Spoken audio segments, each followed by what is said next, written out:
Buen miércoles en octubre ya. Y hoy tenemos, primero vamos a empezar raro, tenemos muchas visitas, así que estamos muy contentos. Los que nos siguen por el Instagram nos pueden ver, los pueden ver, y los demás nos van a escuchar. Vamos a presentarlos a todos. Se presentan ustedes y después dividimos la nota porque si no nos complica un cacho. No hay problema. ¿Qué tal? Buenas tardes, Delia, ¿cómo estás? Hola, Bueno, mi nombre es Gerardo. Gerardo Meneghetti, escritor, y desde ya te agradezco la invitación y el espacio. No, gracias fundamentalmente a todos porque vinieron de afuera. O sea, no es que vinieron acá a hacer ese esfuerzo, realmente lo valoramos mucho y gracias. Y allá el señor con la música, ¿no? Estamos completitos Buenas hoy. tardes, Delia, y a toda la audiencia. Un gusto que nos hayan invitado. Y bueno, sí, nosotros venimos por parte de la música, la movida tropical, digamos. Sí, lo que está dando. Anda siempre, ¿no? Y en todas las edades, así que bueno. ¿Y la lectura anda en todas las edades también? Qué pregunta capciosa, ¿no? Eh, sí, la lectura anda en todas las edades, Hay que ver que pero el libro sí, a partir de adolescentes para arriba. Y público general, o sea, no es polarizado. Sí, pueden leerlo tanto mujeres como hombres, se pueden sentir identificados con el mensaje que tiene el libro. es un título que ya te moviliza. El último redentor, el camino del cazador. Bueno, contanos sin espolear que Bueno, este libro es una fantasía oscura, que no es un término muy común. O sea, no, todos para nada. escuchamos fantasía y asociamos con dragones, con caballeros, con magos. Y la diferencia con la fantasía oscura es que en la fantasía común el héroe pelea contra el mal. En la fantasía oscura el héroe pelea contra sí mismo para no convertirse en lo que está combatiendo. Vaya. Ya está a la venta porque te digo que el tema da. Estamos en la etapa de preventa con la editorial, que es Tinta Libre. A partir de la semana que viene ya va a estar disponible para la venta a través del portal de ellos, de Mercado Libre, y en simultáneo se publica en Amazon en Estados Unidos y en El Corte Inglés en Europa. Bueno, voy a leerles la contratapa. Después de milenios en silencio, el infierno ha comenzado a moverse. 7 demonios, manifestaciones vivas de los pecados ancestrales, caminan entre nosotros, buscan las reliquias necesarias para desatar la caída definitiva, el regreso de Lucifer. Una profecía antigua prometía el regreso del Salvador. Caelus, despierta en un mundo que ha olvidado la fe. Su cuerpo, forjado en dolor y ceniza, es la última barrera entre la humanidad y su extinción. El Hijo de Dios ahora porta espadas. Deberá recorrer templos y ciudades olvidadas en una carrera contra el reloj para evitar el apocalipsis, mientras lidia con las consecuencias de su nuevo designio. La victoria puede ser la llave y el final, el verdadero comienzo. El último redentor caminará entre los hombres para contener el infierno con sus propias cicatrices. Bueno, ¿quién es el protagonista? Caelus. Sí, el personaje principal es Caelus, pero en el transcurso de la historia se va encontrando con otros personajes que lo van a ir ayudando. El primero que lo recibe en la Tierra porque reencarna, o sea, pasa del otro plano a nuestra Tierra, eh, lo va guiando a través de visiones. Y bueno, cada personaje que él va encontrando, que lo va ayudando cada aliado, tiene una particularidad o un don en el que está especializado. Y mezcla mucho la religión, tiene mucho bíblico, pero también mezcla distintas mitologías. No es un sancocho, sino que tiene toda una coherencia, un trasfondo, donde le da a entender o muestra al lector que el mal no está en un solo lugar, sino que puede estar en cualquiera. Me llevaste a Sábato y el exterminador. A Adón el exterminador. ¿Te inspiraste en Sábato? Algo. O sea, digamos que te guía algo? En realidad, el tema de la inspiración, porque me lo han preguntado varias veces y como siempre digo, contesto lo mismo. No es que yo me puse a pensar qué iba a escribir o cómo lo podía escribir o qué es lo que quería escribir. Simplemente que fue como que la historia me atravesó. O sea, como que yo no elegí la historia, sino que la historia me eligió a mí para que la contara. Sé que suena medio fantasioso, No, para pero nada. en realidad fue así. Cada vez que me sentaba a continuar a escribir, era algo que fluía. Era como si simplemente fuera un canal para que la historia se pudiera manifestar en un libro. Y este libro, en realidad la historia completa, es un proyecto que empezó hace 20 años y por cosas de la vida, entre mudanzas e idas y vueltas, perdí esos cuadernos. eh, y como que la historia quedó en suspenso porque seguía viviendo, se me seguía golpeando dentro de la cabeza queriendo salir. Y por cosas de la vida, caminos misteriosos por así Nada decirlo, casual del universo, dicen, sí ¿no? los volví Todo a tiene. encontrar. Después, eso los volví a encontrar el año pasado. Y cuando los tuve en la mano dije, ¿por qué no lo voy a terminar? Entonces me puse y la historia siguió fluyendo. Y un libro se convirtieron en 3. Este es el primero. Este es el primero. La trilogía se llama El último Redentor y el primer libro se llama El camino del cazador. ¿Y qué imagen te da el cazador? Porque a mí me puede dar un montón, pero a vos qué imagen querés transmitir. Insisto, sin spoilear el libro. Por ahí es medio difícil, ¿no? Presentar un personaje sin por ahí contar la historia, pero Mira, yo lo que te puedo decir de la historia sin spoilear es que en realidad la batalla de demonios, ángeles, redentores y demás es relleno. En realidad el mensaje que te va a dar el libro vas a encontrar perdón, redención, duelo, y vas a encontrar a alguien que sigue peleando a pesar de tener el alma fracturada. Eso te demuestra, o sea, lo que yo quiero recalcar de esto es que no es que glorifico la oscuridad, sino que para hablar de la luz necesitas hablar de la oscuridad. totalmente. Y en la mayor oscuridad, hasta en la mayor oscuridad, puede brillar una chispa de luz. Y algo personal, ¿qué había de ese Gerardo de hace 20 años y pasó el tiempo, porque a todos nos pasa el tiempo, ¿no? Sí. ¿Qué fue lo tuyo? ¿Lineal o medio cíclico? Que te diste cuenta en un momento que volviste a ese Gerardo de entonces.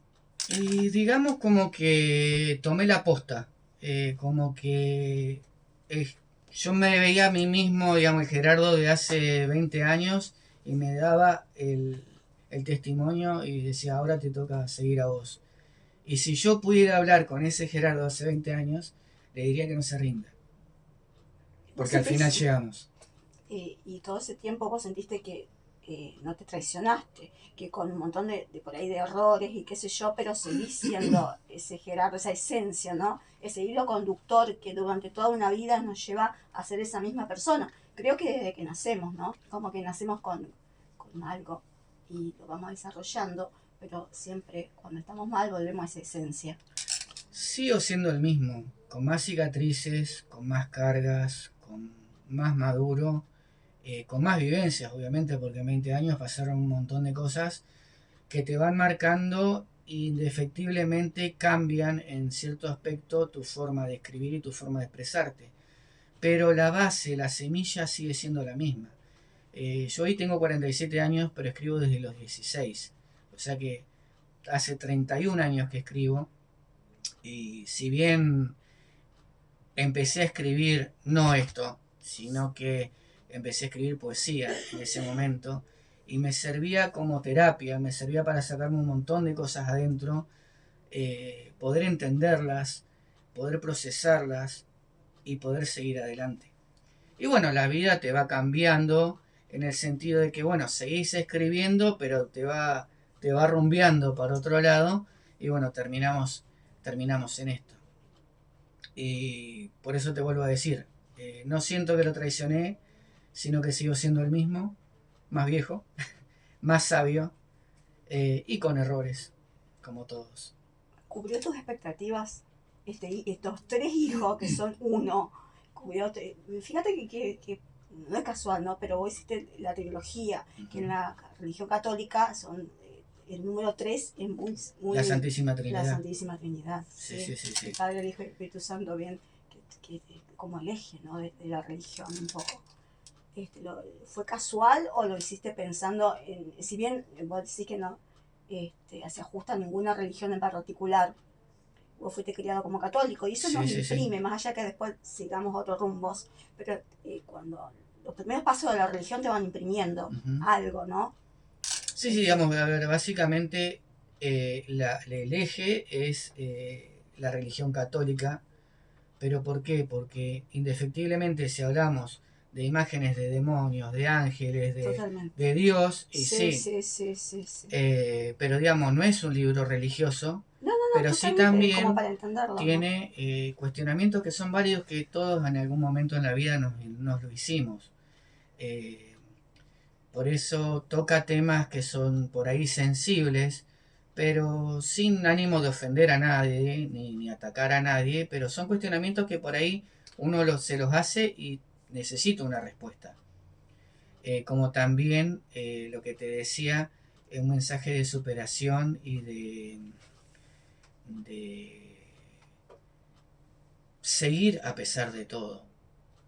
Y lo que me preguntabas de que cómo surgió el tema de la trilogía fue bastante curioso porque estaba escribiendo el libro, pero la historia originalmente empezaba desde el cuarto demonio, por así decirlo, porque son 7 pecados capitales. Sí. Y cuando me contacto con la editorial para publicarlo, porque cuando termino de escribirlo digo, bueno, ya que lo terminé, vamos a publicarlo. Entonces me empecé a empapar con el tema editorial, que bueno, fueron un montón de cosas. Cuando decidí trabajar con ellos, porque me convenía como autor independiente y principiante no ir a una editorial más grande, eh, la asesora de la editorial me empezó a pedir datos y cuando se los paso me dice, es un libro bastante grande, eran 700 y pico de páginas. Claro, tipo Abadón, una cosa así. Y le digo, sí, bueno, me recomendó, me dice, mira, para un escritor primerizo, un libro tan grande, es más difícil de vender. Entonces le digo, bueno, pero ¿y si lo divido en dos? Sí, dice, si lo dividís en dos, es más factible. Bueno, entonces me puse a pensar y digo, a ver, divido la historia en dos. Y la historia arranca desde el cuarto demonio. ¿Por qué no escribo desde el primero? Claro. Entonces ahí fue cuando se formó la trilogía. O sea que este libro, que es el primero, en realidad fue el último que escribí de los 3. Claro. Mira, ¿y por qué lo pusiste primero? Porque, claro, porque eran esos 4 que Claro, fueron los esos otros 2 libros ya eran posteriores en la historia, ya venía Claro. avanzando. Entonces este libro me sirvió para hacer que los personajes evolucionaran, darle un trasfondo, no un personaje plano, sino que tienen motivaciones, tienen sentimientos, tienen dudas, sufren. Ahora, ¿cómo, y esto, bueno, también lo incorporamos a ellos, cómo el arte te salva, ¿no? Sí. No sé ustedes cómo, después, bueno, nos van a contar cómo se arrimaron a la música, pero en los momentos malos yo supongo que también deben haber pasado cosas feas y que decís, bueno, voy, toco y eso como que me busco, ¿no? Más o menos te sentís así. Sí, o sea, ¿cómo les pasó? yo creo, Delia, que la vida te va formando a través de los aciertos, desaciertos y cosas buenas y cosas malas, de lo que te va formando en la vida. Como decía él, por ahí uno se tiene que ir superando en distintos aspectos y es parte de la vida, crecer, golpearse y ir haciéndose. Yo creo que es la forma de vivir, creo que es así. Pero es un contexto bastante difícil para hacer arte, ¿no? Cualquier tipo, porque no, si no es, no reditúa materialmente, como que para el mercado no sirve. Y por ahí también para uno, porque necesitas, o sea, salir a comer, porque vos sabés que de eso la mayoría no vivís. Si bien vos vivís de eso internamente, porque es lo que a lo mejor le da sentido a tu vida, pero tenés que pagar las facturas. Salvo que tenga la suerte por ahí de salir de una familia, hijo de una familia que esté en muy buena posición. O sea, creo que hoy hablábamos con él, con Benedetti, que él trabaja aparte, nosotros también tenemos nuestro trabajo aparte y todavía no nos da para vivir de esto. O sea, si viene, como vos decís, por ahí un sueño a largo plazo de poder llegar a hacerlo algún día, pero por el momento, o sea, tenemos que solventar todos los costos, o sea, con otros trabajos que va a la par de lo que... Esto, digamos que lo tomamos por ahora como un hobby, así. Claro. Pero lo tuyo, tu actividad, digamos, tu otra actividad tiene más que ver con esto, con la lectura, porque te estás formando. Si bien desde otras áreas, porque Sí, son... digamos, una parte sí y la otra parte no. La parte metalúrgica no, Ah, pero es cierto que también está en la parte metalúrgica. en la Sí, parte sí. docente sí. Eh, soy un educador, sí. Pero qué personalidad tan variada la tuya, porque Bueno, está bueno eso. hay que diversificarse. Y eso, perdón la pregunta, Sí. ¿no? ¿Eso lo elegiste vos o digamos que la vida te llevó porque necesitabas facturar y de cuando uno solo no alcanza? Y la parte metalúrgica, sí, digamos, no la elegí, fue lo que me llevó la vida a esa profesión y bueno, me terminó gustando y lo adopté como parte de mi vida. Y la parte de la docencia siempre me gustó porque es algo muy importante y que no se le está dando importancia ni la relevancia suficiente. Alguien que está delante de un aula tiene una responsabilidad muy grande. No es solamente enseñar 2 más Sí, 2, no, totalmente, sino que la totalmente. educación pasa por algo mucho más grande. Nosotros, los educadores, formamos el pueblo del mañana. Entonces, si no nos damos cuenta de eso, estamos fracasando. Y yo creo que cada vez más, ¿no? Porque cuando tenemos adultos que por una cuestión o por otra están bastante ausentes de la casa, y muchas veces por eso, porque tenés que correr detrás del mango. O sea, no tenés los tiempos que por ahí tenían nuestros viejos. O a lo mejor mamá se quedaba en casa. Pero ahora cuando todos los adultos están corriendo para que vos te alimentes, y por ahí te estás solo frente a una tablet o frente a un... con todo lo que eso significa, ¿no?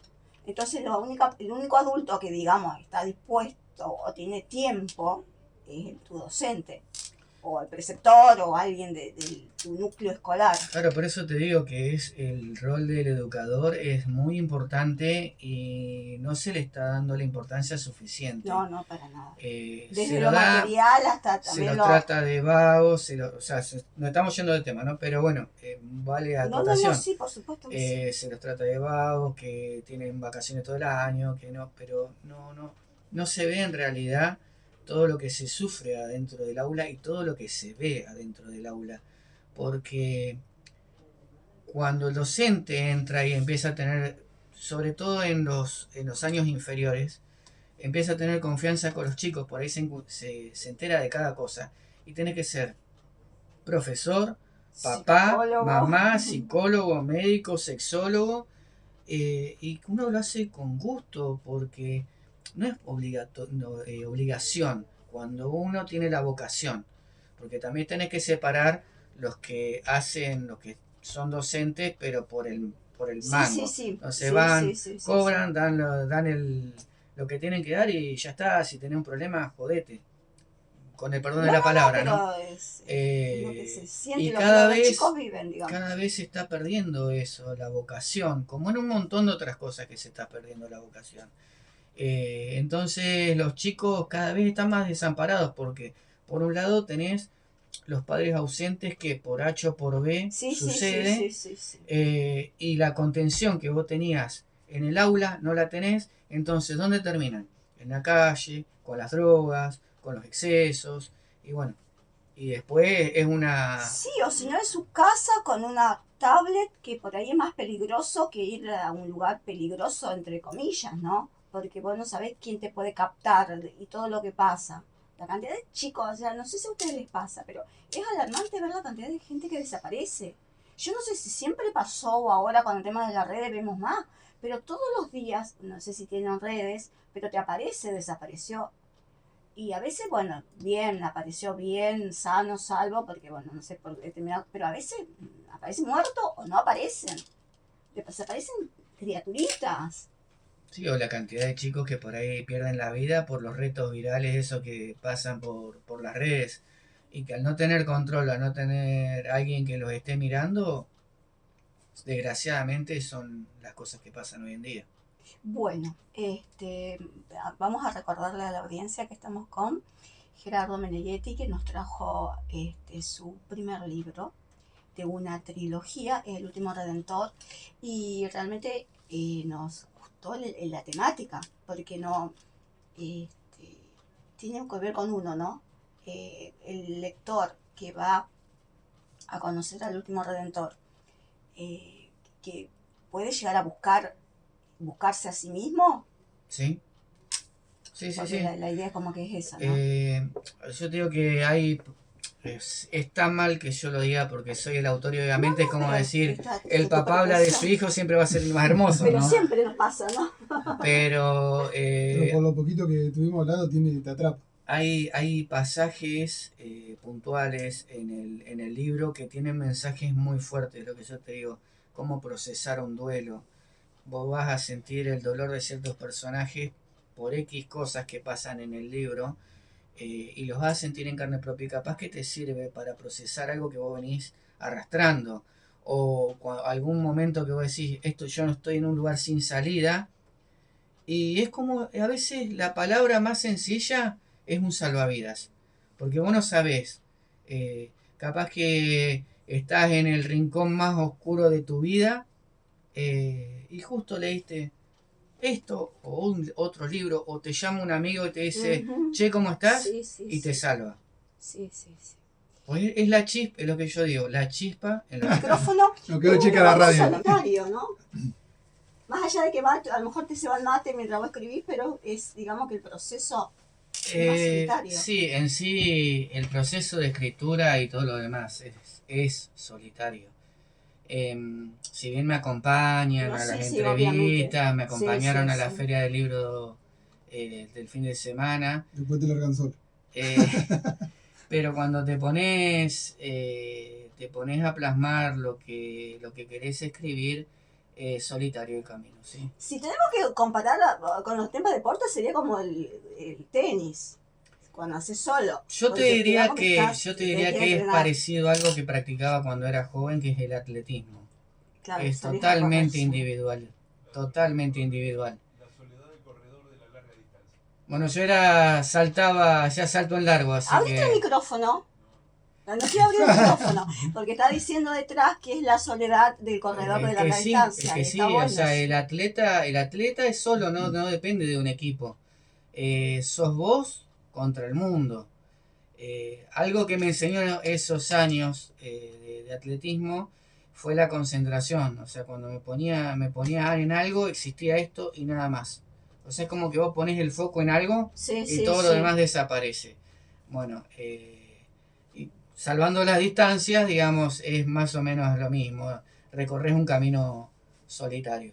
Sí. Lo que pasa es que tampoco le podés echar la culpa a alguien. Si no No, entrenaste, bueno, es tu problema. Por ahí en fútbol decís, bueno, entonces medio que la piloteas un poco más, pero acá es vos. no, sos vos y vos el único responsable. Al principio sí, cuando iba a los torneos, eh, por ahí los ruidos, todas esas cosas te distraían y no te desempeñabas como vos querías.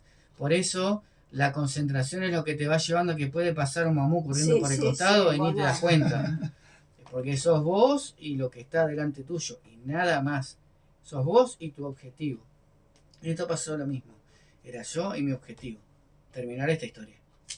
Bueno, y ellos ahora proyectan que se le dé a conocer su música. ¿Vos cuando empezaste a escribir, tenías proyectado que se te iba a dar esto?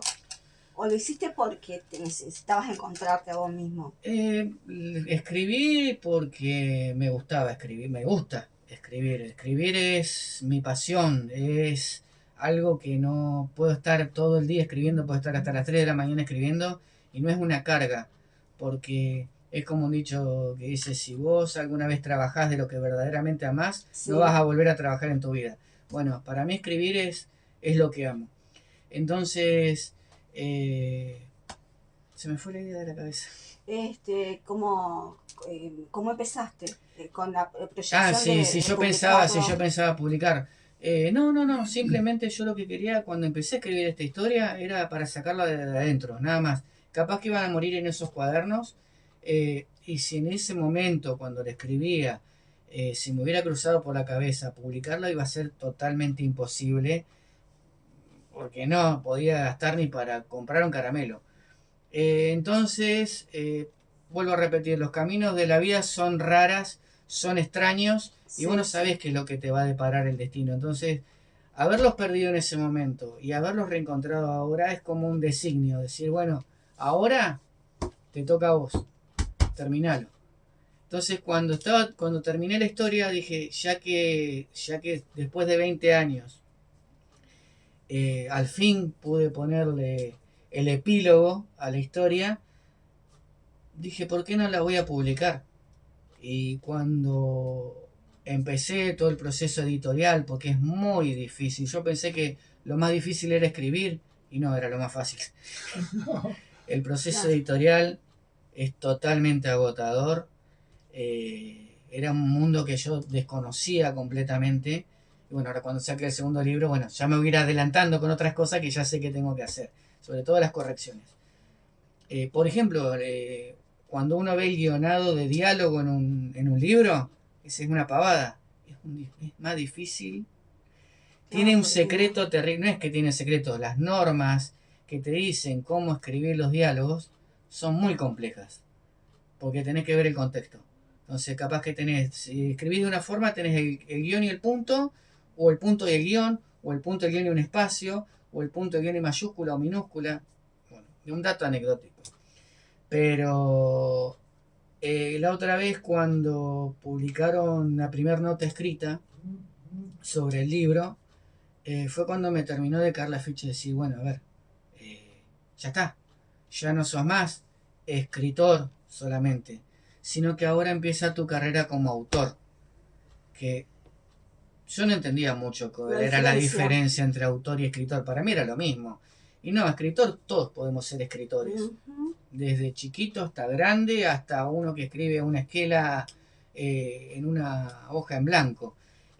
Pero autor es el que ya publica una obra, ya tiene un primer hijo de papel y tinta. Y es un salto, porque ya tenés algo que te va a trascender.